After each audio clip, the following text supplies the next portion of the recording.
emisinde gyabadde gyade gya charity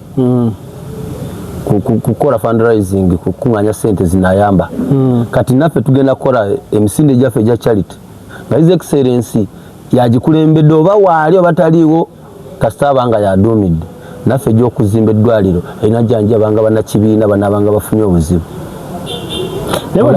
Mulowooza eggwanga lina akulemberwa abantu babiri ate twogedde kulembera olwo muba mugenze ku minzaani gomanya abantu abayinza okudduka gya Robert Kyagulanyi ate nga n'emijoozi bagiguze bbeeyi tewaliwo nabaguze musango nedda temutandika kukola comparison wano. We are not comparing ourselves to anybody here. Kati olw'omiggo gigenda kuvuga muswaza ejaki ate tugenda teekawo kakukulizo emisinde gigenda tegekebwa Kampala ng'ate abava ewala mujja ku bigere kati nganze ow'emubende nga ninava mubende n'engende Kampala nedda buli mwaddukira ewuwe nedda ssebo mukuŋŋaana kukola ki muli misinde oba mudduka mwena gye mulaga walala andi tulina okutwala obubaka bwaffe okutuuka eri abakulu kyekirowoozo nange ndi omu ku bakigobye banze senior citizen mwagala kudduka nga musibira nakasero mulowooze sawa ndumu muli mukudduka fo kyalite ate nakasero nga tujagazaaki security eriye buli omu addukire gyali walabye omukulu mukama wange badde neerabidde Kayihura musajja wattu ayi mukama Kayihura yabadde ki eno ensi tugiryako makoola nzikiriza wallahi yabadde ki omusajja akuze gomayingira polisi nga tavudde mu magye yali mu magye akuze bukuze training ze bakola olaba ng'omusajja ayimiridde ajugumira bwe tumanyira nti ensi terina nyiniyo sawa obadde omanyi oginako bwananyini anze nkimanyi ekyo muri kodi nti kyovola bino bye twogera tufuna okutisibwatisibwa mugenda kufa Yesu yafiira ku myaka emeka tabadde misinde ebyaze binadde nsuubira kubanga wogutandika ogamba nti okomplaininga ba CDF lwaki tebazze kati awo tujja ba CDF bonna bannamagye basavinga amagye golimu gwe gwokulira kitegeeza be bantu abalina osooka singa oba okubya omulanga abalina osooka ku mwanjo kati nze oŋŋamba otyaze nga Munnayuganda gwoga nti nina okutwala nkuwa ekitiibwa ng'omukulembeze wange nga nabo b'oyita nabo tebazze ku mukolo gwo ate nga gwadde gwa charity tukomye ku ebyo tewali na kampani gye twalabye yadde eyeyatero yadde yaki tebadde mukolo gwa fundraising kati mukolo ki gwadde Brand TV ezataddemu ssente nga tutera olaba ku by'omutanda bonna ba public figures ate bali iconic bonna bakulembeze oli mukulembeze wa nnono ono mukulembeze wa government of course wakati sibe kiri kati bonna bakulembeze baffe ekibaawula bitiibwa bye tubawa nti ono wannono oli waki wa central government naye ndowooza gino emisinde gya MK abadde ayagala kulaba bamukkiriza oyogera bwotyo ekyo nja kukkiriziganya naawe kubanga nze omanyi lwaki abantu ababadde ku misinde one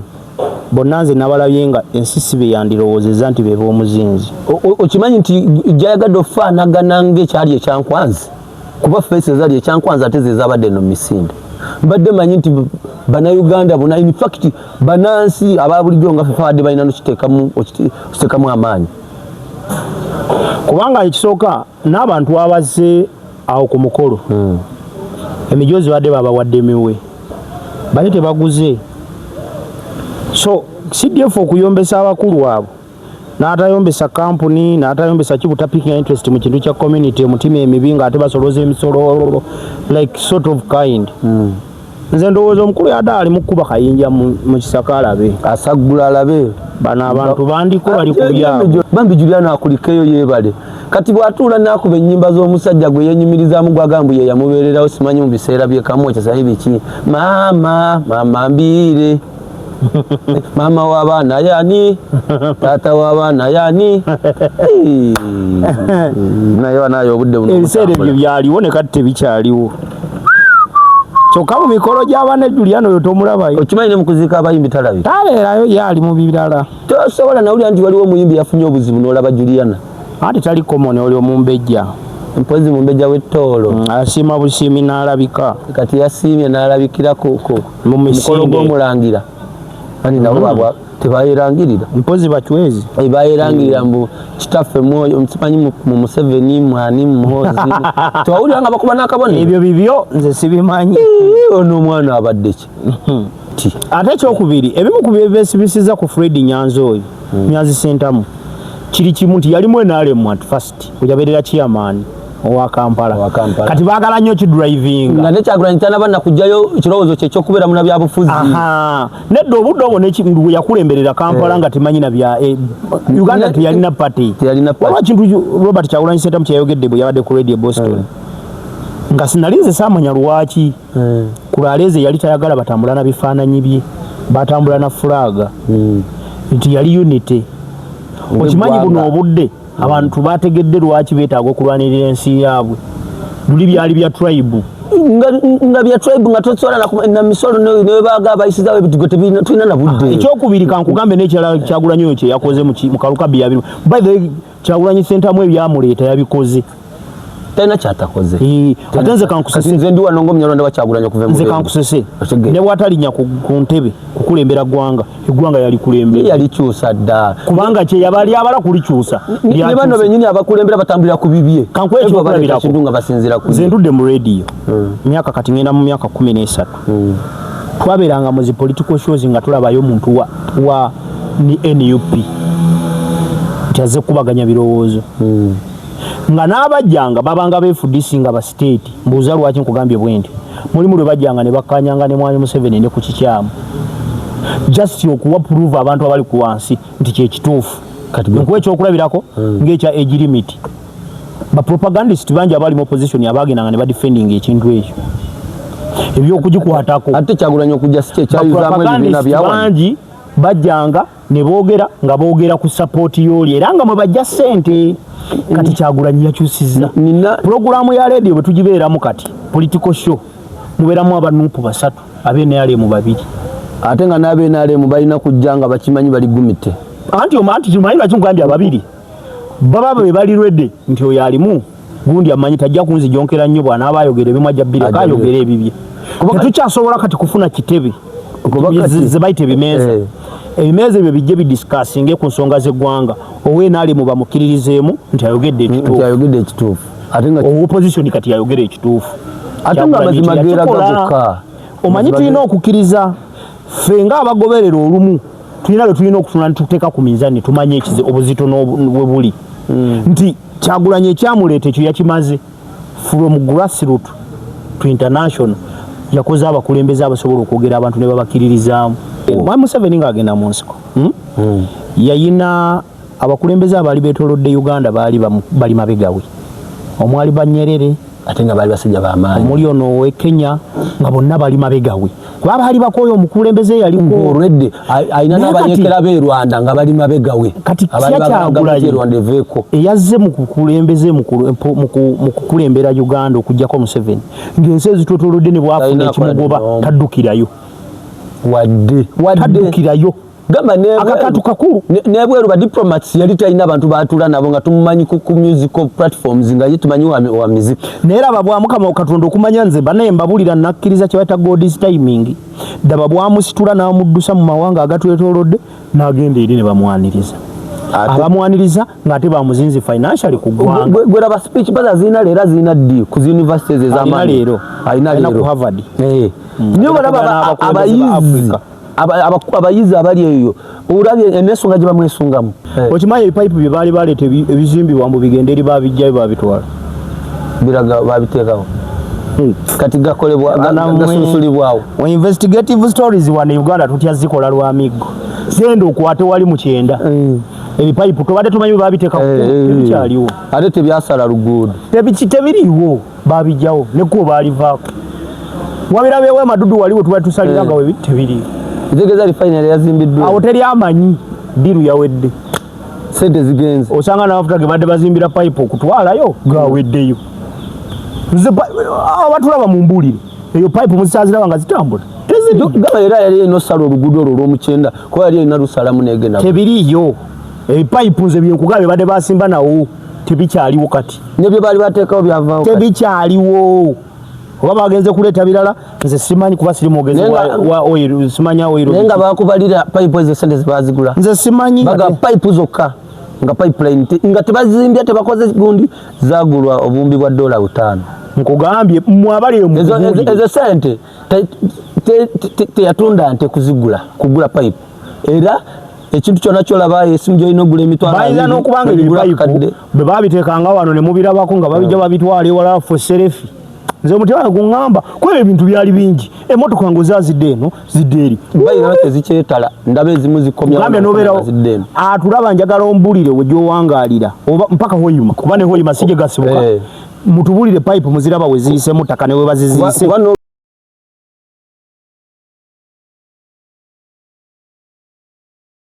kale basebo ne banyabo mwenna gye musinzire okubanga mutugoberera mwebala okubanga gye muli mwasibye mutya ne musula mutya. Today is Monday, tukomyewo nate era n'omunyarwanda wa Kyagulanyi nga bulijjo Monday gwe tubeera naye tukomyewo tunyumye ku bibaddewo either week ne weekend awo ng'eggwako kuba Saturday doni bayaweddeyo olw'omukaaga. Mwebale naku zino mbalaba active nnene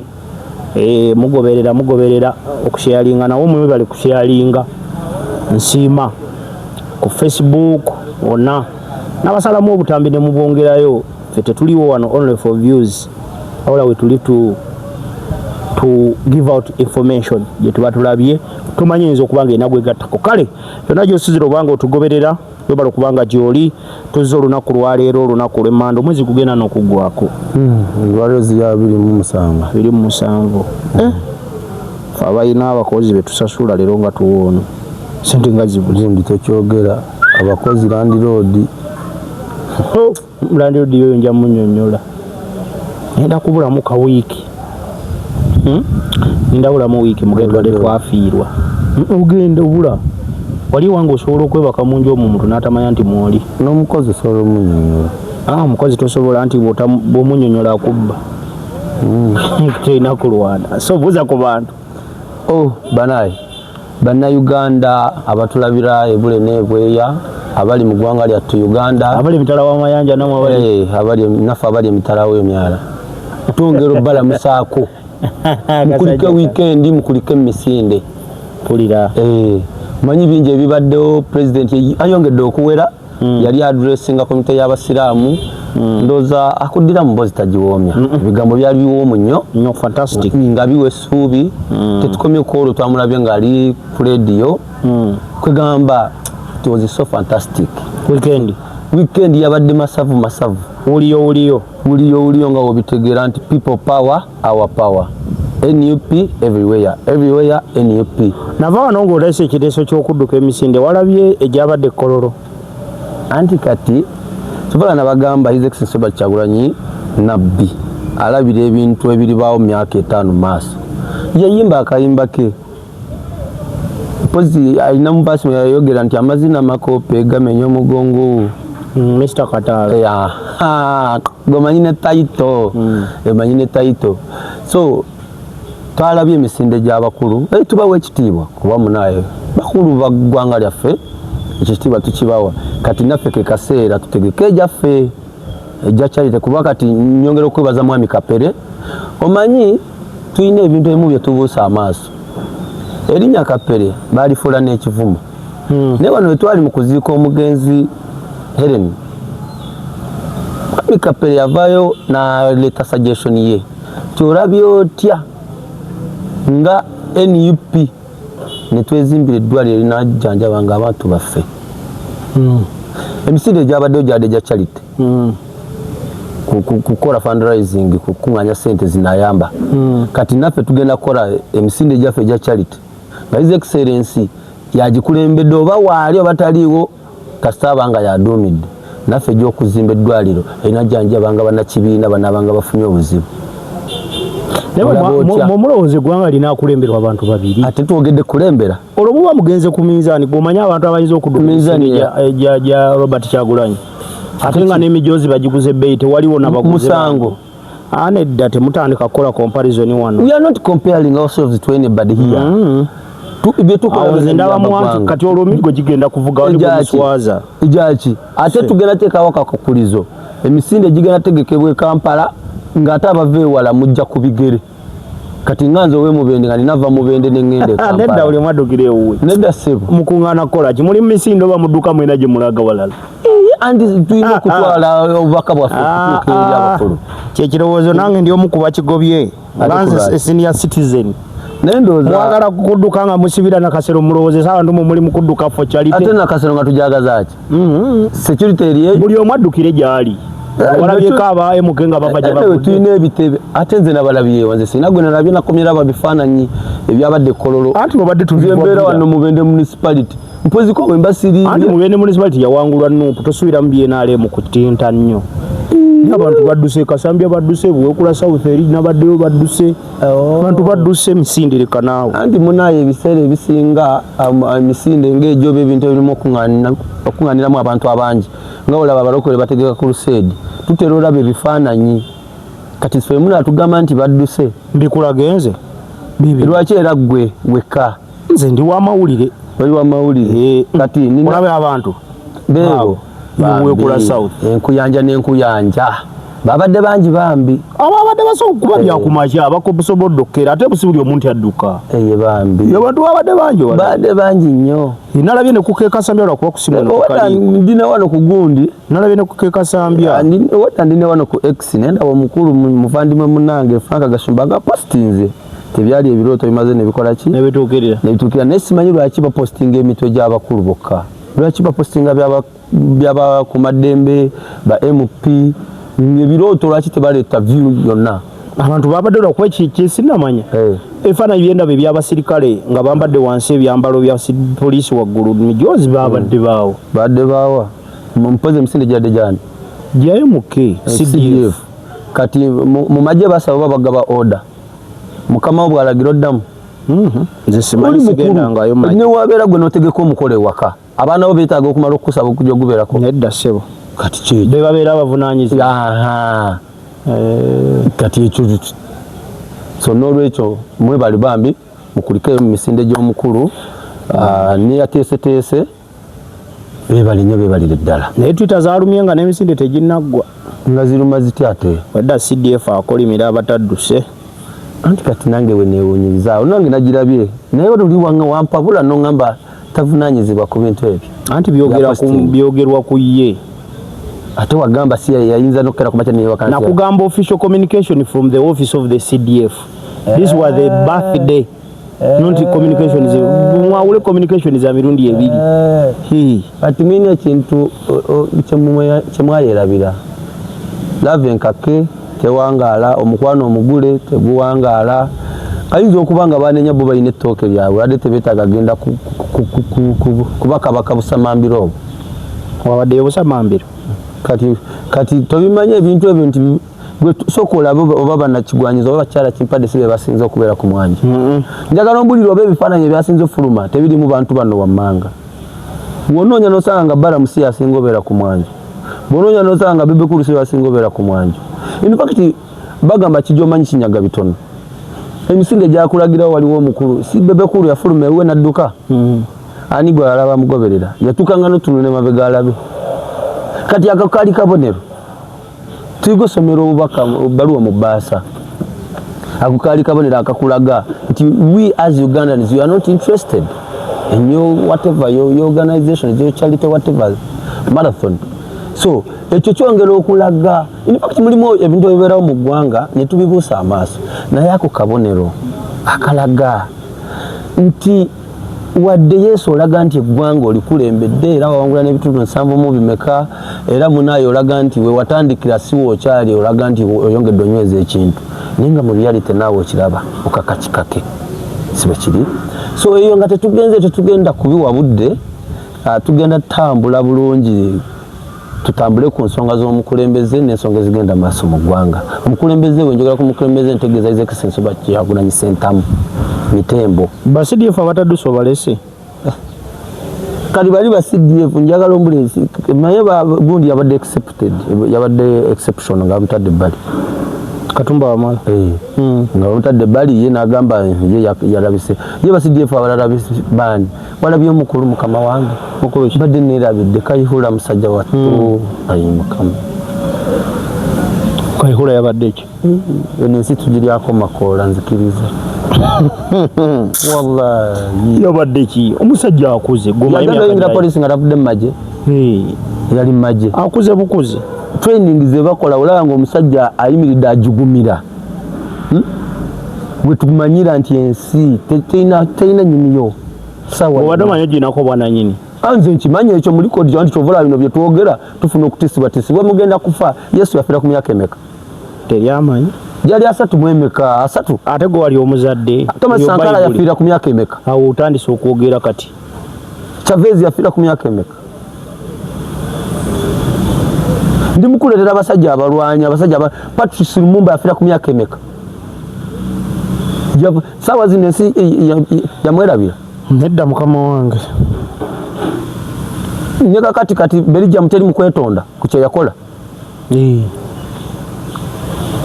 Thomas Sankara yafiira ku myaka emeka tetukyatambulira ku ne sawa zino omusajja Ibrahim Traoré azimbye ensali mu atambulira ku mirandira gyani in fact they call him the incarnation of Thomas Sankara kuba yagala ensi bintu byakola byennyini akolera ddala atambulira mu ngato z'akasajja emboozi ya Misinde olaika gwe ng'omuntu yakumazeemu amaanyi yamazeemu amaanyi nedda ate lwaki malamu amaanyi ebyabadde Misinde ebyabadde Misinde ebyazze binadde ensuubira kubanga wogutandika ogamba nti okomplaininga ba CDF lwaki tebazze kati awo tujja ba CDF bonna bannamagye basavinga amagye golimu gwe gwokulira kitegeeza be bantu abalina osooka singa oba okubya omulanga abalina osooka ku mwanjo kati oŋŋamba otyaze nga Munnayuganda gwoga nti nina okutwala nkuwa ekitibwa ng'omukulembeze wange nga nabo booyita nabo tebazze ku mukolo gwo ate nga gwadde gwa charity tukomye ku ebyo tewali na kampani gye twalabye yadde eyeyatero yadde yaki tebadde mukolo gwa fundraising kati mukolo ki wadde Brand TV ezataddemu ssente ng'otutera olaba ku by'omutanda bonna ba public figures ate bali iconic bonna bakulembeze oli mukulembeze wa nnono ono mukulembeze wa gavumenti wakati sibe kiri kati bonna bakulembeze baffe ekibaawula bitiibwa bye tubawa nti ono wa nnono oli waki wa central government naye ndowooza gino emisinde gya MK yabadde ayagala kulaba bamukkiriza oyogera bwotyo ekyo nja kukkiriziganya naawe kubanga nze omanyi lwaki abantu ababadde ku misinde one bonna nze nabalabye nga ensi si be yandirowoozezza nti be b'omuzinzi okimanyi nti gyayagadde okufaanagana ng'ekyali ekyankwanzi kuba fesi ezali ekyankwanzi ate ze zabadde no mu misinde mbadde manyi nti bannayuganda bonna in fact bannansi aba bulijjo nga fefe badde balina nokiteekamu amaanyi kubanga ekisooka n'abantu abazze awo ku mukolo emijoozi badde babawadde miwe bali tebaguze so CDF okuyombesa abakulu abo n'atayombesa kampuni n'atayombesa kibuta picking interest mu kintu kya community mutima emibi nga ate basoloza emisolo like sort of kind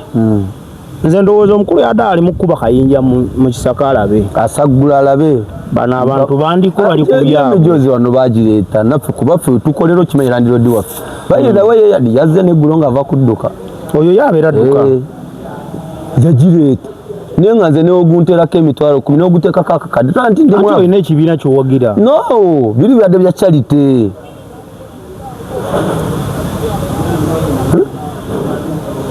ekituufu kiri nti charity nga charity yani bale tereetebwa byabufuzi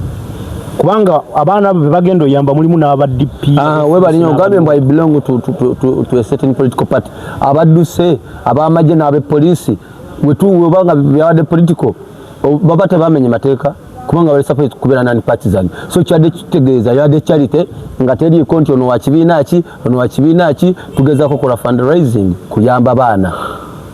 sibe kiri naye nze ndowooza nze ndowooza yange ng'omu nze ndowooza ke kaseera CDF maybe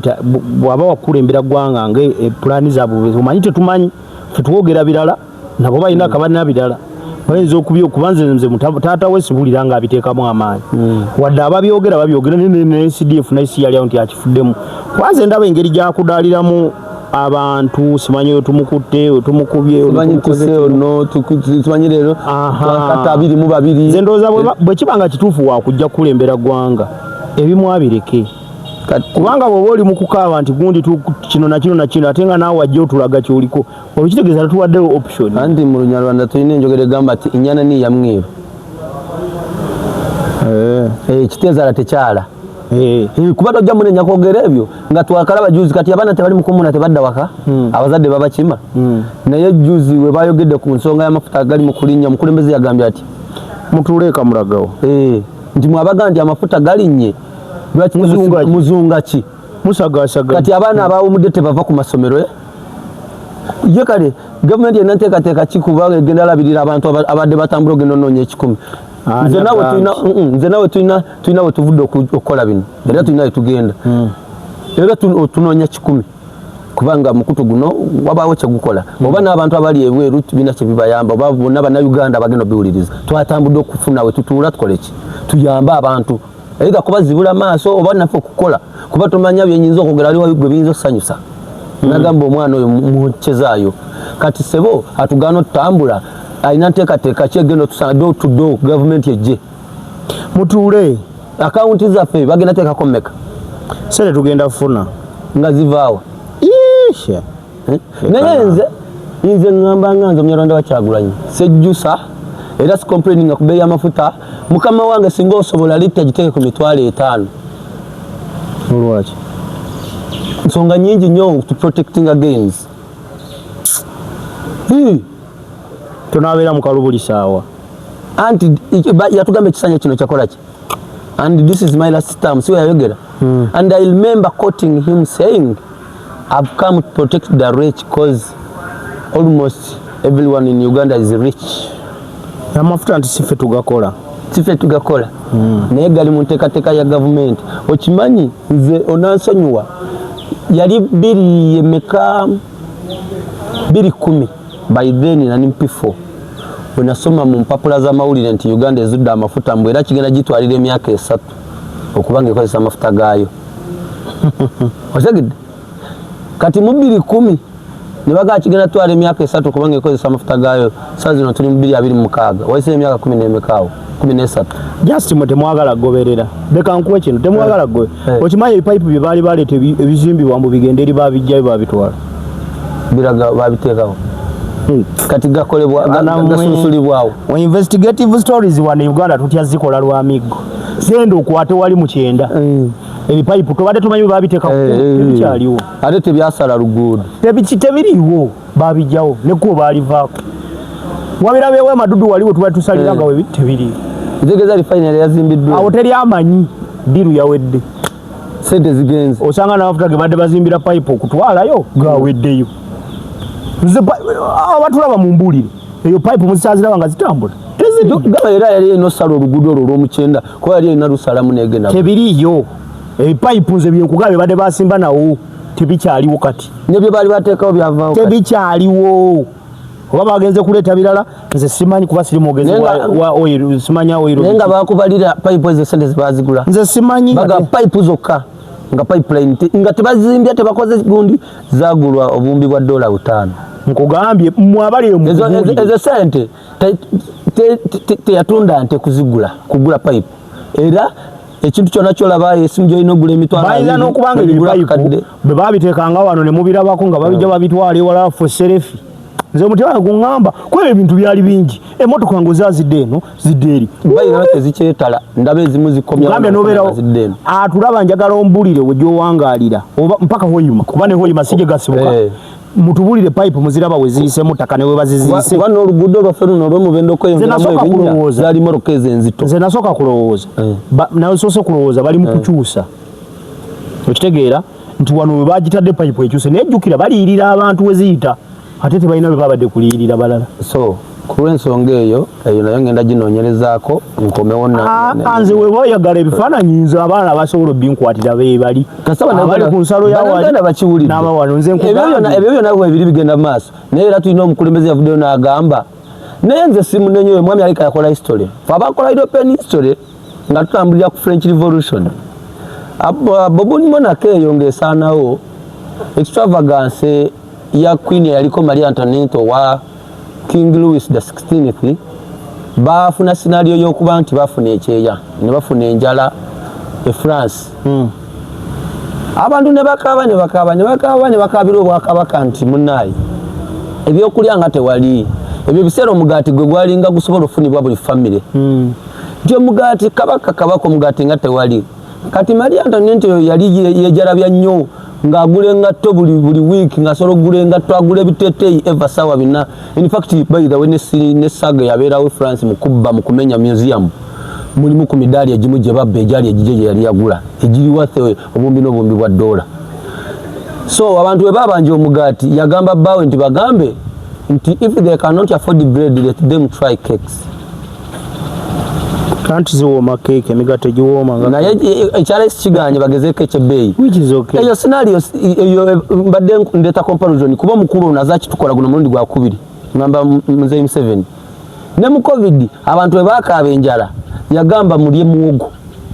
kawunga ka muwogo yatupimira nekina n'omuwogo yagukwata ebyakawunga yapima n'asala namu naye yagamba mukaba mwogera migaati naye mwogera bikimu omugati gulina mulye muwogo naye President tugenda kuwandikako omusajja mugezi in fact kati oba ebyokupima obunga ani yabimugamba ebigambo ongulamu namba ku TV batukiza kugoya otegeera mugundi tulabye ebinene statement ze yakoze ku mafuta singa yadali mu state house oba nga ali ku national address naye we yabadde meeting gyabadde mwagirabye Dangote akolanga kimusi yonna munsi yo mukubagaga mu Africa singa nga atudde ne Ruto we yakyogeredde ali ku platform ya nsi yonna ani akugana mbu Museveni akyali ku ebyo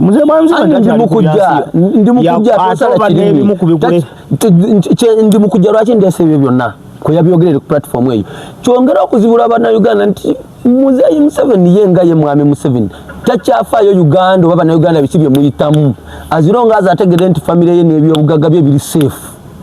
otegeera nti webiri kyovala bakulaba wano yetinkasimire mpozi naye wenaalemu Barnabas akoze posti n'agamba nti nze mpagira enaalemu nga mpagira Museveni era after Museveni sirina muntu wa famire ye kabere muhozi gwe ngenda kuwagira newankubadde nkimanyi nti bakola butaweera okutta buli opposition basobole okwenywereza mu buyinza nkasibira jjawo bukakafu nkikuwe siri mu kusala bigambo anti yajjawo bukakafu nti bali mu kutta opposition kati ani atalaba munaye ne oba tolaba towunyiriza tubadde twogera ku posti omukulu ze yakola ng'akalulu kaggwa yagamba ati bakatta 20 Kyagulanyi agenda beera 23 kati ekyo tekimala era bana abaana bagenda osoma history w'emyaka ejijja bagenda kunyumirwa kubanga bajja somanga nga ne evidence weeri nga sibirimbu gundi yatambula ne wana wazi twasomako ku Obote wano Obote azini mu bitabu topic wano Ugandan politics bamujjamu mu history wa Uganda ngamba nga tukyamusoma sijjukira I don't recall very well twasoma kwani tuze soma byafaayo byawano bamutesa twamusoma ebyawano babituwere no wasi primary mufuna gye mutategeerera baba wako obutini bw'oyambuka n'ojjeeno waggulu President we yabadde ku radio etuveeyo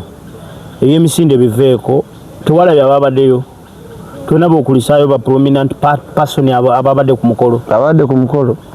munaye nyongera okulisaayo Lusoke mugezi wa polisi mu ggwanga kulisaayo muvandimwe mwebale kudduka abayimbi kale abefaananyiriza abayimbi era tubamanyi gurupu yabwe nga wetambula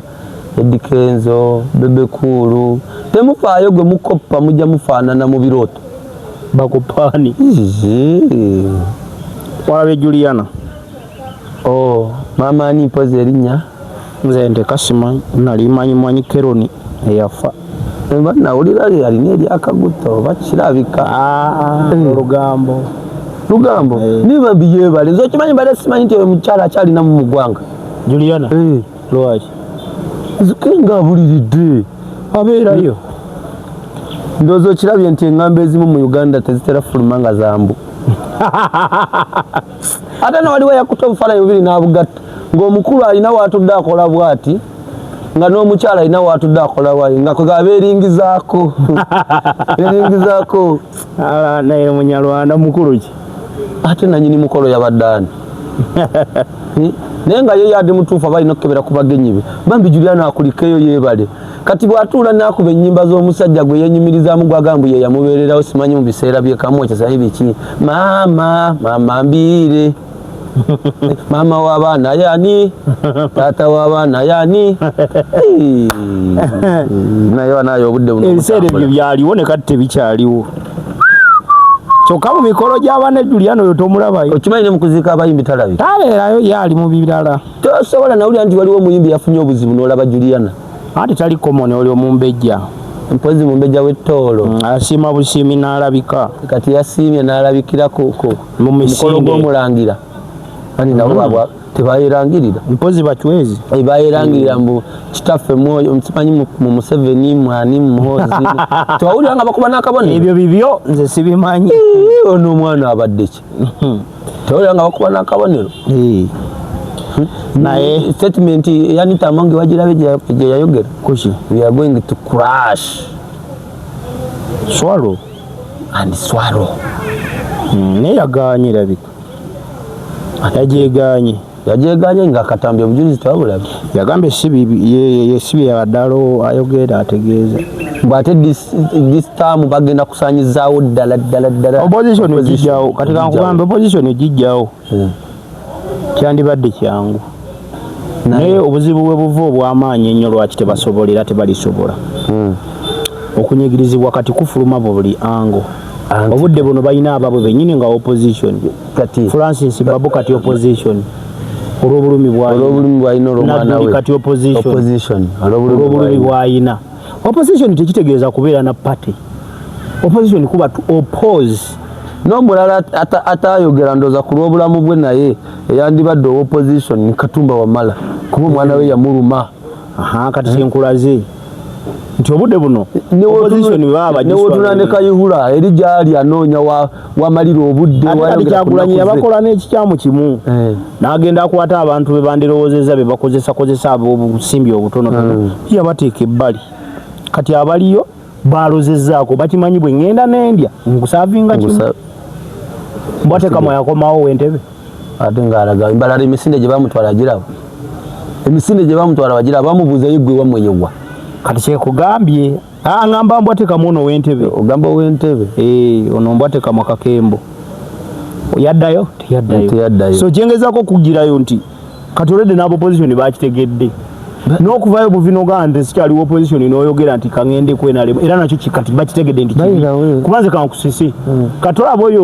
oyo Yusufu Sibambi okutambula ku street z'ebuwamaawo kizibu nga baki kyekimugano tambulira andi kati abantu tebakyamulaba ng'oli gwe bamanyi Yusufu Nsibambi nza nyumye ne mukafaananyi abeera nga talina gwe yasse ne kwogera bwogezi ku biruma bannayuganda talina gwe yasse naye yawagidde abatta ekyo si kyembadde ntegeeza nze anti talina gwe yasse naye he sided with the oppressors sijja kwogera nti abatemu naye bambi tuyozeyoza abawasimatusa okusendebwa kuno okubaddewo mu ggwanga everything is logical by the way wayogedde ku nsonga trading order erina n'engeri gye yeefaananyirizamu kuba eyo trading order eri mu ngeri za mirundi ebiri na dimensions bbiri erimu regime okuba nga erina threat gye badde esubira mu abo abantu abali mu bibuga naye nga bayekyawa n'ekirala tudda ku pressure ya His Excellency Robert Kyagulanyi Ssentamu gyatadde ebwe kyova yabagamba atali muwanga ngusa ali mu kuyigga ali mu kusaka ali ku mission nti ife tuli protectorate ya Bungereza ate Bungereza ba partners n'Omumerika ate Omumerika alina kye tuyita foreign policy kati Omumerika oyo wakozesa foreign policy ye ajaragira gavumenti ya Uganda nti ebibuga byamwe njagala bifaanane webiti osegeera then ebibuga byamwe mba njagala bifaanane webiti njagala mugoba abantu abifaananyiza bwe bati ku street so through the foreign policy Kyagulanyi gyagenda okukozesa bano bajja kujja Kyagulanyi gyagamba bali bayite mu tteeka bano basende ffe abantu twekyawe tujjeko gavumenti eriko oba kategeddaako nga Kyagulanyi yali yakumyemu naye nga ne babimanya sika kati ba propaganda balina obudde obutegeera babaami leka nkubulire ba propagandist ba NRM ba bloga bonna ba NRM ekikwatagana n'obwongo awali tudde obwongo babujjawo ne bafuna bye batuuzawo bo bye basuubira nti bisobola bayamba. They don't think beyond. Bye mazima. Kati ekigambo to activate a foreign policy yo nga America katugambe Kyagulanyi nga bwaliyo mu meeting atula mweno neno nga bakola ku foreign policy mu Uganda nga balagira Uganda government ebibuga byammwe fokuddamu okubaka obuyambi bwe tubawa twagala nga buli kibuga kifaanana bwekiti okusinzira mu region zino. Lwaki babadde selective anti ndi mukujja lwaki babadde selective kati nkugaye kiri mu dimensions bbiri then dimension ey'okubiri ne regime gwe njagala otunula olabe lwaki bino ebintu byabadde mu bibuga byonna Kyagulanyi ya pooling large numbers mu campaign okusenda be basenze kati Mityana eriranye Kampala tewaliwo bakabye Mityana babasenda embalala we tusuubira bulijjo be basuusuuta ate kyosikiza embalala zaalina very organized nga zinyirira nonyirira ne bazimenyanga musimanyi nokola container nogizimbako ebbati lya Sembule nogisiiga nebeera ng'ekizimbe tebabamenya tebagenda nga bakaaba ng'omulabi omukyali yali alina n'akaana walaba embaale we bakwata n'omukadde yali ali mu kufumba kuliko n'ebijanjaalo mupi waayo ow'embaale oba yavuganya omusajja yakuba akantu mu sigiri we bati n'ebijanjaalo by'omukadde ne biyiika batuuse biyimiriza njagala ombule mubende Kyagulanyi ya pulinga abantu bameka bamuseeka eri wabbali nje balina n'ennamba kya pulinga njagala tudde eno wawalala tutambule tudde Bunyoro wayima teyaluguddemu badde tebagitwala naye teyarangirira teyali nkambwe eddoboozi eryagivaamu ne tugende Busia tebagikonye ne bajja bambuka ate ne bagenda mpozi eri adde wetololo bakonye ebibuga nno bingi ebiwera so nze kyo sinamanya mu kuyimiriza kiki kyebategeddewo kyebaali batasoose kutegeera kyebatasooka kutegeera awoze wewali ekibuuzo kyawe kubanga kati fine mwayimiriza bemwamenya badde oba bo kati lwagenze anti jukira but nothing to lose tuli banje mu bibuga muno tetulina kati ate jukira n'omukulembeze abadde nga alangirira okukomawo ne kakati akyalangirira ate jukira enamba ezasinze okugobebwa zeze enamba ezisobola okubeera waali bo bali abasajja bali mu kutema kkubo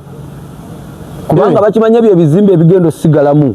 be babikulembera automatically tebasobola kukola ki balina n'ebizibu by'emisolo ate balina n'ebizibu by'emisolo oli akugamba ogenda wo banakula ne bakongeza webale nnyo n'ekirala naawe omunaku obanga obadde olina bizinesi yo ekolera bali mu kakiyosiki URA teyina wegenda kusanga osigala osasula owa local government naye we bakulanga oyingidde mu kizimbe n'okola edduuka kasita oteekako brand name Isaac Shoppers oba mulimu kilo 2 eza sukaali URA ejja kujja kyo kitegeeza abasajja bagenda fune ekkuba engeri gye bagenda okuŋŋanyamu era obusente basigale nga banyonyonta mu Uganda otegedde kugamba bintu bingi byekuusa ku kintu ekyo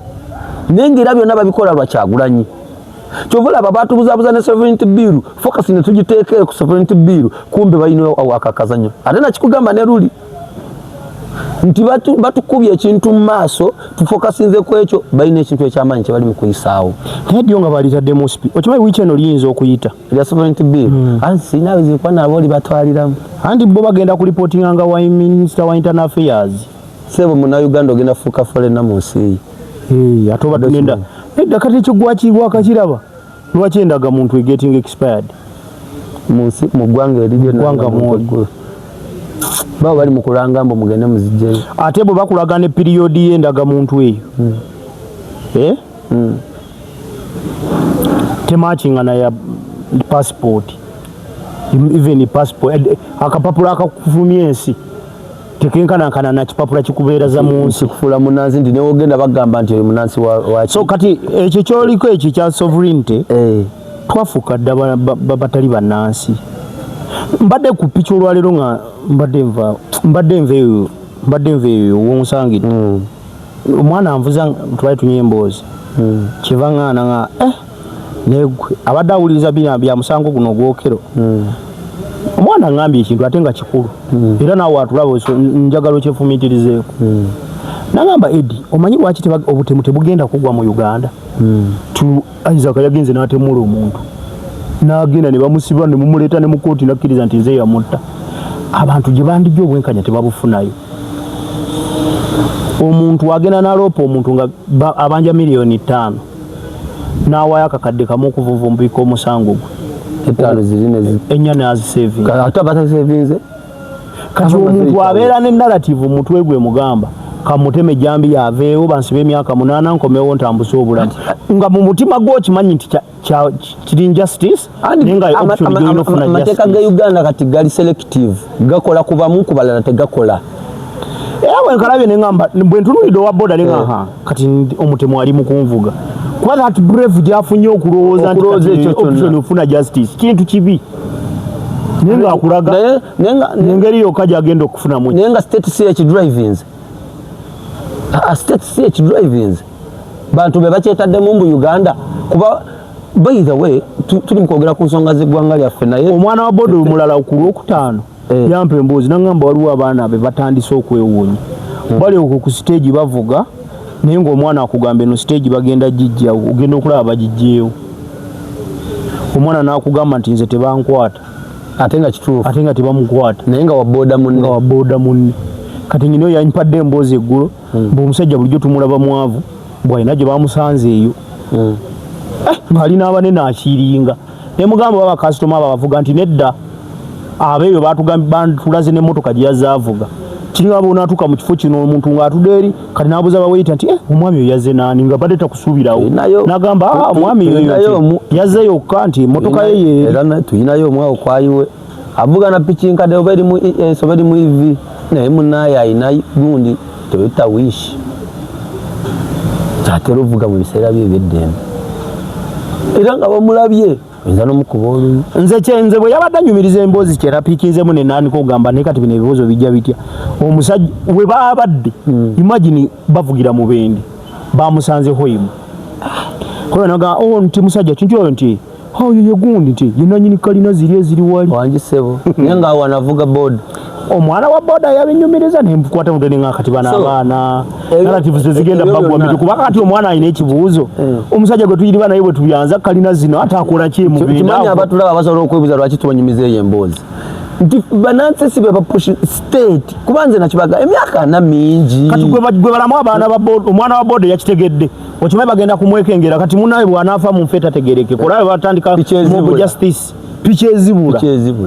mwana ne bakuli nti bamukubye ebintu akagoyondo ku omaye ebintu ebibulira mu society n'ebitwala like tebinkwatako naye waliwo ekibuuzo ekikulu wati omutuddeko obukulembeze bwe tuyina bwava ku banansi bwava ne ku nsi in fact tetukyalina n'abakulembeze tulina aba political survivors bo bannabyabufuzi abali mu kunoonya emmere yayo engeri gye bawonawo tetukyalina bukulembeze lino eggwanga lyetaaga kulibuutinga n'oliyuwa lyonna n'olitandika buto okuvira ddala ku mukulembeze asookera ddala waggulu mpaka kwasembayo eno watekambuze gundi yalagawo ani Shamimu Malende bayidewo ne mukuzika teyalabise yalabiseeko nze ndudde omulaba okimanyi kuva etwava mu kalu alina abasibe yali awolereza yabulira tabulanga Bashiru Kazibwe waliwo nalabye ku map gundi ku map media oyo banga abiwandiika mbo waliwo eŋŋambo mbo balaka bamuwamba naye his excellency natagira basobola omuwamba mwenga abagambye yagenze bweru ne bamuwambyawo naye si kituufu ekyo kubanga walina obaawo abafamire abandraisinga bannayuganda okitegeera wandibaddewo abafamire abaraisinga concern amanyi ebintu bya politics bino banange omusango gwe bataddemu Fred Nyanzi ndowooza abantu bagutegedde abantu bakitegedde ndowooza nti ki ekyo ekintu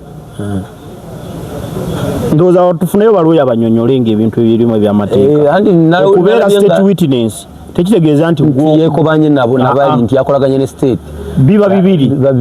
mu statement gye yakola era mu kavidiyo ke yali kodinze oba ku Saturday bwe yatuukayo tebamuggyako statement kati kitegeeza awo kati gavumenti yabadde erimba nti tosobola kujja mu byahiyase nga tewayo kubanga jjukira bw'oyogera obukakafu osooka mannya myaka n'olyoka oyogera kye bayita statement naye kati Fred Nyanzi oba teyakola kye bayita statement ku misango egyo ne bw'aba yayogera tewali bujulizi we buyinibwa pozi nga baali bamulikodinze ate tekikirizibwa mu mateeka kubanga statement ya poliisi erina kubeera in written kitegeeza state nange nsobola okulondebwa ne ntwalibwa nga state witness nga bakugamba tubulire ku bye watugamba n'oyogera ne kakati balina bidiversion bye bali mu kuvuga lwakuba biganya okukwatayo n'ekintu kye baagala otondawo balina kye baagala kulaga nti famire ya Kyagulanyi mu ngeri emu oba endala ekolagana ne state bali mu kifumba nekiraka baagala okifumba kubanga Fred Nyanzi waba yavuddeyo ye n'ayogera nze era bwe nabira anasooka kulinda kumanya yakola statement yakola bino bye yayogera ku TV obwo si bujulizi kubanga anti yayogera yagamba ekisooka kankubuuze mu kuboogera Fred Nyanzi nga aboogera yali ayogera baziba misango yayogera nga banne banakibiina banne ekyokubiri Fred Nyanzi bwe yali ayogera ku TV yamentioninga amanya ge yayogeddeyo eri by the way webale nokuleeta ekintu ekyo njagala bannayuganda bafune okunyonyoka mu nsonga eyo yewe yali ayogera mu interview zonna zeyabeerangako yayogeranga nga banakibiina banne ate jjukira yakulira ezo event ezikwatagana n'ekyo yemuki nedda Duliye yali kati takyali kuba bamukwasa nsonga z'awabweru kati ye teyagendako wadde n'akola written statement era state n'agamba nti kati bali mukolagana nga we yakyogedde yagambye nze sirina lunaku lwenali kwataganye ne gavumenti nti ngenda kuwa obujulizi ku musango bwe guti ate ekyokubiri ebimu ku byebesibisiza ku Fred Nyanzi oyo Nyanzi Sentamu kiri kimu nti yalimu NRM at first kujaberera chairman owa Kampala kati baagala nnyo kidriving nga ne Kyagulanyi tanaba kujjayo ekirowoozo kye ekyokubeera muna byabufuzi nedda obudde obwo n'ekintu yakulemberera Kampala nga temanyi na bya Uganda teyalina party waba kintu Robert Kyagulanyi Sentamu kyeyayogedde bwe yabadde ku radio Boston nga sinalinze saamanya lwaki kulaaleze yali tayagala batambula na bifaananyi bye batambula na fulaga nti yali unity okimanyi buno obudde abantu bategedde lwaki beetaaga okulwanirira ensi yaabwe luli byali bya tribe nga bya tribe nga tosobola na misolo nebaaga abayisizaawo ebitugo tulina na budde ekyokubiri kankugambe n'ekirala Kyagulanyi oyo kye yakoze mu kalukabi yabiri by the way Kyagulanyi Sentamu ebyamuleeta yabikoze tena kyatakoze ate nze kankusese nze ndi wano ng'omunyarwanda wa Kyagulanyi okuva nze kankusese ne bwatalinya ku ntebe kukulembera eggwanga yali kulembera yali kyusa dda kubanga kye yabali abala kulikyusa ne bano bennyini abakulembera batambulira ku bibye kankwekyokulamirako nga basinzira ku nze ndudde mu radio myaka kati ngenda mu myaka 13 twabeeranga mu zi political shows nga tulabayo omuntu wa NUP nti azze kubaganya birowoozo nga n'abajjanga babanga beefudisi nga ba state mbuuza lwaki nkugambye bwenti mulimu lwe bajjanga ne bakkanyanga ne Mwami Museveni ne ku kikyamu just okuwa prove abantu abali ku wansi nti kyekituufu kati nkuwa ekyokulabirako ng'ekya age limit bapropagandist bangi abali mu opposition abaagendanga ne badefending ekintu ekyo ebyokugikwatako ate Kyagulanyi okujja si kyekyayuzaamu ebibiina byawa bangi bajjanga ne boogera nga boogera ku support y'oli era nga mwe bajja ssente kati Kyagulanyi yakyusizza pulogulaamu ya radio bwe tugibeeramu kati political show mubeeramu abanuupu 3 ab'NRM 2 ate nga n'ab'NRM balina kujja nga bakimanyi bali gumite anti kimanyi lwaki nkugambye 2 baba be bali redde nti oyo alimu gundi amanyi tajja kunzijonkera nnyo bw'anaaba ayogera ebimu ajja bbiri akayogera ebibye tetukyasobola kati kufuna kitebe ze bayita ebimeeza ebimeeza ebyo bijje bidiscussinge ku nsonga z'eggwanga ow'NRM bamukiririzeemu nti ayogedde ekituufu opposition kati yayogera ekituufu ate nga mazima geeraga bokka omanyi tulina okukkiriza ffe ng'abagoberera olumu tulina lwe tulina okutuna nituteeka ku minzaani tumanye obuzito bwe buli nti Kyagulanyi ekyamuleeta ekyo yakimaze from grassroot to international yakoze abakulembeze abasobola okwogera abantu ne babakiririzaamu kati nze nti buno obudde omunyalanda wa Kyagulanyi oyimirira family n'oyogera nga tolina kusasula wadde abanzikirizaamu tebaliwo abansinga naye luli tetwakirina nga myaka gino nze nzije njogere ku byobufuzi nga tulina bapropagandist nze nakugamba nakulampuliriza nnyo Frank Gashumba oyo nga manyi byayogera isisimuka Uganda byebyo kumbe yajjanga kola ekyo lwalina okwogera ebikuba gavumenti lwalina okwogera ebiwagira gavumenti nga ffe tetumanya kati obudde buno ne bwayogera bamwogezaawo just ayogera formality ng'afubutuka eri najja nakuba gavumenti enkya ate najja nagiwaana ebyomugenzi tamala emirundi kyenkugambye nedda tamalawo yatuuka nawe wano weyaviiridde mu bulamu bw'ensi abadde yayindu yafuna obusungu bwe kati nga takyayogera biwolereza kyova olabera mu byabadde ng'ayogera abadde tayogera ku Mwami Museveni abadde ayogera mu bamafiya abeetoolodde Mwami Museveni obwiki nga nali muwagira anti yali amaze otegeera ng'akatwake kanoga yali amaze otegeera so kijengezaako okugirayo nti kino kintu kye yayogedde mbwe ekyokutambuza fulaaga mu kalulu ka 2026 nsaba mukkirize Kyagulanyi yakulembedde Uganda nze ako akantu kamazeemu nakatunuulidde bwe nti bwe yamaze okyogera nenzijukira nenzizaayo n'emabega okimanyi kati bawamba abantu kati ku level ez'ebyalo n'ebibuga wonna kati tewakyali ekibawambisa nti boogera nsonga za ggwanga erinda lwe balitwala nze threats by the way onuwaka gwe twakasembayo funa threats nga zijja vabale no nga joli nakugamba kendeza ku ngeri gy'oyogeramu nze ndi owamawulire bwe tuba tupracticinga journalism tukimanyi nti ffe tuwayo information wabaawo gwekosa waliwo gwesanyusa kati nze ebimu si byewuunya lwa nsonga egi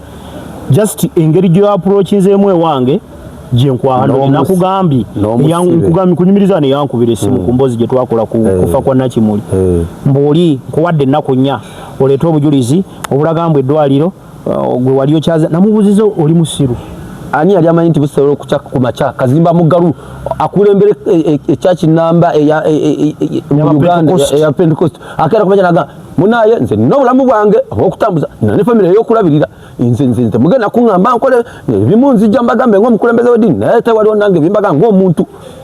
natandika okwegana obukulembeze bwe n'otandika olanga munaddiini atandise okutamalinga olaba paapa yagambye Trump tosobola kunsirisa ggwe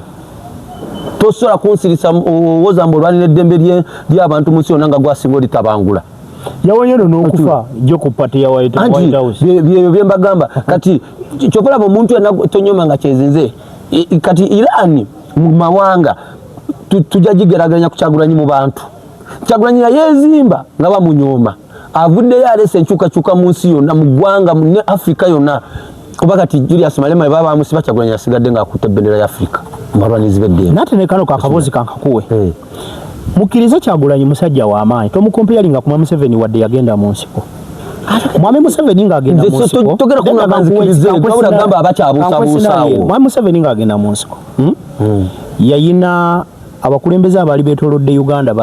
bali mabegawe omwali Banyerere ate nga baali basajja b'amaanyi omuli ono ow'e Kenya nga bonna bali mabegawe kuba baali bakooye omukulembeze yaliko olwedde alina n'abanyeekera b'e Rwanda nga bali mabegawe kati Kyagulanyi eyazze mu kukulembeze mu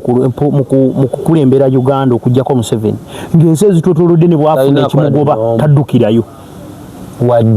taddukirayo gamba akakatu kakulu nebweru ba diplomats yali talina abantu baatula nabo nga tumumanyi ku musical platforms nga ye tumanyi wa music neera babwamukama okatonda okumanya nze banaye mbabulira nakkiriza kyewata God's timing daba bwamusitula n'amuddusa mu mawanga agatwetoolodde n'agenda eri ne bamwaniriza